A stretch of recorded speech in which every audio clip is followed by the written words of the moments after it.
আমরা সবাই জীবনে নানা সময় সিদ্ধান্ত নিই। কখনো আমরা আবেগের বশে কিছু করি, আবার কখনো যুক্তি দিয়ে বিষয়টি বুঝে সিদ্ধান্ত নিই। কিন্তু আপনি কি জানেন, এই দুটি দৃষ্টিভঙ্গি, আবেগপ্রবণ আর যুক্তিবাদী, আমাদের জীবনের অনেক কিছুই প্রভাবিত করে। আজকের ভিডিওতে আমরা সহজ ভাষায় আলোচনা করব কিভাবে আবেগ ও যুক্তি আমাদের সিদ্ধান্ত এবং আচরণকে প্রভাবিত করে, এবং আপনি কোন মানসিকতায় বেশি কাজ করেন। প্রথমে আমরা জানব আবেগ ও যুক্তি কী। আবেগ কী? আবেগ হলো আমাদের অনুভূতির প্রতিফলন। এটি এমন এক ধরনের মানসিক অবস্থা যা কোনো পরিস্থিতি, ঘটনা বা মানুষের প্রতি আমাদের প্রতিক্রিয়া প্রকাশ করে। যেমন ধরুন, কেউ আপনাকে কোনো প্রশংসাসূচক কথা বললে আপনি খুশি হন, আবার কেউ কটু কথা বললে রেগে যান। সাধারণ আবেগগুলো হলো সুখ, দুঃখ, রাগ, ভয়, হতাশা ইত্যাদি। যুক্তি কী? যুক্তি হলো আমাদের চিন্তা করার এবং বিশ্লেষণ করার ক্ষমতা। এটি আমাদের সাহায্য করে কোনো সমস্যার সমাধান খুঁজে পেতে।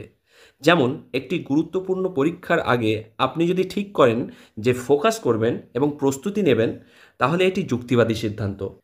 এবার জানব আবেগ আর যুক্তির মধ্যে পার্থক্য।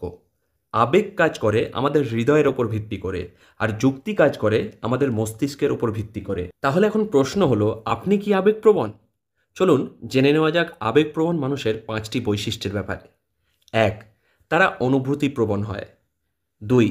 ছোট বিষয়েও তারা খুব রিয়্যাক্ট করে ফেলে। 3.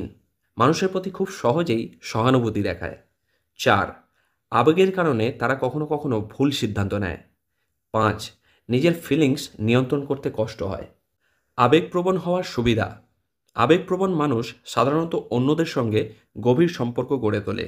তারা ভালো শ্রোতা এবং সহানুভূতিশীল হয়। আবেগপ্রবণতা সৃজনশীলতাকে বাড়িয়ে তোলে। আবেগপ্রবণ হওয়ার অসুবিধা। আবেগের কারণে ভুল সিদ্ধান্ত নেওয়ার ঝুঁকি থাকে। আবেগপ্রবণ মানুষ অনেক সময় অন্যের দ্বারা সহজেই প্রভাবিত হয়।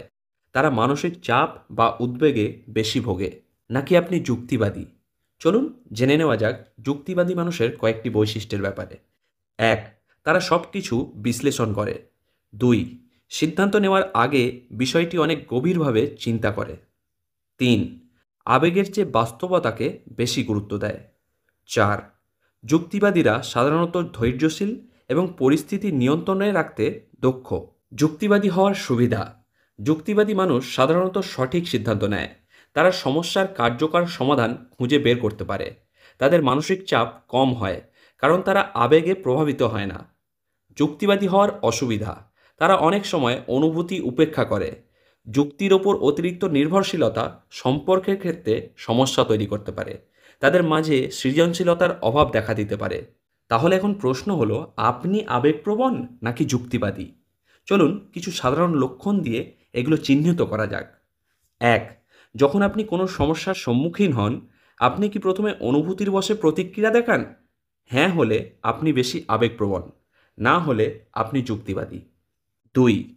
কেউ আপনাকে সমালোচনা করলে আপনি কি করেন? রেগে যান বা মন খারাপ করেন? তাহলে আপনি আবেগপ্রবণ। শান্ত থেকে সমালোচনাটা বিশ্লেষণ করেন? তাহলে আপনি যুক্তিবাদী। 3. সিদ্ধান্ত নেওয়ার সময় আপনি কি করেন? নিজের অনুভূতিগুলোকে বেশি গুরুত্ব দেন? তাহলে আপনি আবেগপ্রবণ। সব তথ্য সংগ্রহ করে চিন্তা করেন? তাহলে আপনি যুক্তিবাদী। আবেগ ও যুক্তির ভারসাম্য। আমাদের জীবনে কেবল আবেগ বা কেবল যুক্তি দিয়ে চলা সম্ভব নয়। আমাদের উচিত এই দুইয়ের মধ্যে ভারসাম্য বজায় রাখা। এখন প্রশ্ন হলো, কিভাবে আবেগ ও যুক্তি ব্যালেন্স করবেন? নাম্বার 1.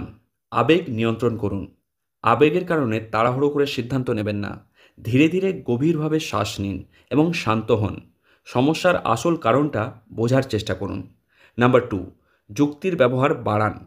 কোনো সিদ্ধান্ত নেওয়ার আগে সময় নিয়ে চিন্তা করুন, পরিস্থিতি বিশ্লেষণ করুন এবং সম্ভাব্য ফলাফলগুলো ভাবুন।